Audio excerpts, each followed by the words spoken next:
आपण पाहताय चांगलं न्यूज।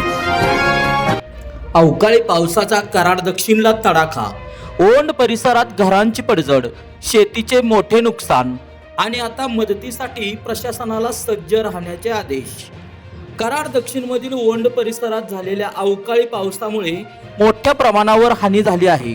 थोरातमळा आणि शिंदेमळा भागात अनेक कुटुंबांची घरे कोसळली असून गोठ्याची छपरे उडून गेल्याने जनावरांच्या निवाऱ्याचा प्रश्न निर्माण झाला आहे।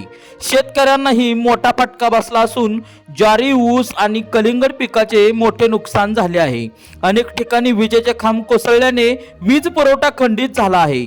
या पार्श्वभूमीवर कराड दक्षिणचे आमदार डॉक्टर अतुलबाबा भोसले यांनी प्रांताधिकारी अतुल मेहत्रे, तहसीलदार कल्पना ढवळे, महावितरणचे उपकार्यकारी अभियंता स्वप्नील जाधव, कनिष्ठ अभियंता निखिलेश ब्राद्रायानी, माजी उपसरपंच कृष्ण थोरात, प्रकाश थोरात, महादेव थोरात, भाऊसाहेब थोरात, भरत थोरात, चंद्रकांत थोरात, राजेंद्र थोरात, अभिजित कोटावळे, बबन जाधव, सुनील जाधव, वैभव थोरात, तलाठी सचिन धवन यांच्यासह कृषी अधिकारी, ग्रामसेवक आदींसह नुकसानग्रस्त भागाची पाहणी केली आणि नागरिकांशी संवाद साधला।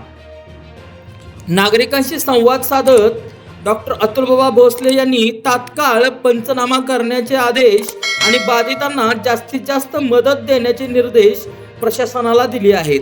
तसेच महावितरणला वीज पुरवठा तातडीने सुरळीत करण्याच्या सूचनाही त्यांनी दिल्या आहेत।